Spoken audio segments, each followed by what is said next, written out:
यह वीडियो भारत के एक महान राजा राव चंद्रसेन के बारे में है, जिनके बारे में बहुत से कम लोग जानते हैं। राव चंद्रसेन महाराणा प्रताप के समकालीन थे और स्वभाव भी दोनों का समान ही था। लेकिन एक और जहां महाराणा प्रताप को देश का बच्चा बच्चा जानता है, वहीं राव चंद्रसेन के बारे में किताबों में भी मुश्किल से मिलता है। तो ऐसी क्या वजह थी कि राव चंद्रसेन को इतिहास से लगभग भुला दिया गया? राव चंद्रसेन राजस्थान के मारवाड़ राज्य के राजा मालदेव के तीसरे पुत्र थे। राव चंद्रसेन के उनसे बड़े दो और भाई थे। सबसे बड़े भाई का नाम राम सिंह व दूसरे बड़े भाई का नाम उदय सिंह था। चंद्रसेन बचपन से ही युद्ध कलाओं में और राजनीति में आगे थे, तो वो मालदेव के लाडले भी थे, जिसकी वजह से मालदेव ने राम सिंह व उदय सिंह को उत्तराधिकारी बनाने के बजाय राव चंद्रसेन को अपना उत्तराधिकारी बनाया। तो मालदेव की मृत्यु के बाद राव चंद्रसेन मारवाड़ के राजा बने। तो चंद्रसेन से उनके भाई राम सिंह और उदय सिंह नाराज हो गए। तो चंद्रसेन ने उनको मनाने के लिए राम सिंह को गुंदोज की जागीर व उदय सिंह को फलोदी की जागीर दी। लेकिन नाराज राम सिंह और उदय सिंह अकबर के पास चले गए और अकबर तो इसी की ताक में बैठा था कि उसको राजस्थान में घुसने का कोई मौका मिले। और ये तो भाई भाई की आपस में लड़ाई थी, तो इससे अच्छा मौका और नहीं हो सकता था। तो अकबर ने अपने सेनापति हुसैन कुली खां को भेजा और राव चंद्रसेन से जोधपुर का किला छीन लिया, जहाँ से राव चंद्रसेन बदराजून चले गए और उनका अकबर के साथ संघर्ष जारी रहा। और 1570 में अकबर ने नागौर दरबार में राव चंद्रसेन को बुलाया, क्योंकि उस समय राजस्थान में अकाल का समय चल रहा था। तो अकबर ने राव चंद्रसेन को अकाल के बारे में चर्चा करने के लिए बुलाया था। लेकिन चंद्रसेन के वहां पहुंचने पर अकबर ने उनसे अधीनता स्वीकार करने के लिए कहा, तो चंद्रसेन बिना किसी जवाब दिए वापस आ गए और अकबर इसे दिल पर ले बैठा और उसने भद्राजून पर आक्रमण कर दिया। तो ऐसी स्थिति में चंद्रसेन वहां से सिवाना चले गए और फिर सिवाना से सिरोही डूंगरपुर जाते रहे और अकबर उनका पीछा करता रहा। लेकिन राव चंद्रसेन अकबर के सैनिकों को छापामार युद्ध के द्वारा लूटते थे और अकबर की नाक में दम करते रहते थे। और आप में से मैक्सिमम लोगों को यह पता होगा कि छापामार युद्ध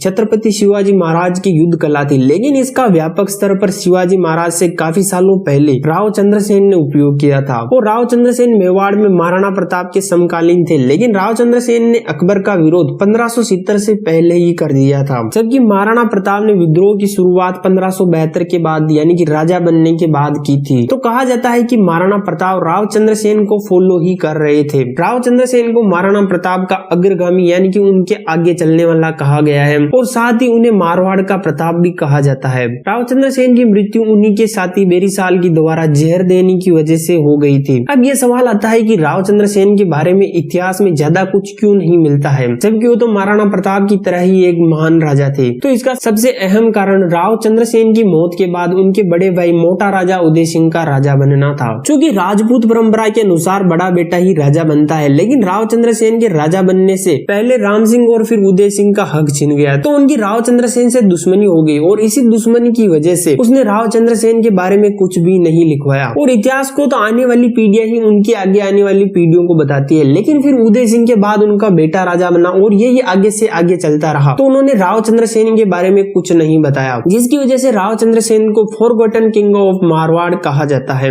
राव चंद्रसेन के अकबर के साथ स्ट्रगल और जीवन पर्यंत स्वतंत्र रहने के कारण उन्हें मारवाड़ का प्रताप कहा जाता है। लेकिन प्रताप और चंद्रसेन की भौगोलिक स्थितियों को देखा जाए तो चंद्रसेन का स्ट्रगल काफी ज्यादा था। प्रताप और चंद्रसेन दोनों ही छापामार युद्ध पद्धति को अपनाते थे, लेकिन प्रताप के क्षेत्र मेवाड़ में काफी ज्यादा पहाड़ियां थी, जिससे अटैक करने के बाद आसानी से छुपा जा सकता था। लेकिन मारवाड़ का ज्यादातर हिस्सा प्लेन डेजर्ट में आता है, तो वहाँ लड़ाई के बाद छुपना काफी ज्यादा मुश्किल पड़ता था। और साथ ही पहाड़ी इलाकों में छुपने के अलावा वहाँ पर खाना भी आसानी से मिल जाता था। लेकिन मारवाड़ के डेजर्ट में खाना तो छोड़ो, पानी भी दूर दूर तक नहीं होता था। और साथ ही प्रताप के पास फाइनेंशियल सपोर्ट भी काफी ज्यादा था, जैसे कि भामाशाह। लेकिन चंद्रसेन के पास किसी प्रकार का फाइनेंशियल सपोर्ट नहीं था। तो राव चंद्रसेन को अपने युद्धों का खर्चा निकालने के लिए अपने किलों को गिरवी रखना पड़ रहा था। तो इस तरह देखा जाए तो चंद्रसेन का स्ट्रगल प्रताप से काफी ज्यादा था। और साथ ही चंद्रसेन को बुलाने का एक कारण ये भी था कि चंद्रसेन के मरने के बाद उदय सिंह राजा बना और उसने अकबर की अधीनता स्वीकार कर ली थी। लेकिन मेवाड़ में प्रताप की मौत के बाद अमर सिंह राजा बने और वो भी काफी समय तक अकबर से लड़ते रहे। और फिर काफी टाइम बाद जहांगीर से संधि की, वो भी अपनी कई सारी कंडीशन पे, जिसका प्रताप के चरित्र पर काफी गहरा असर पड़ा।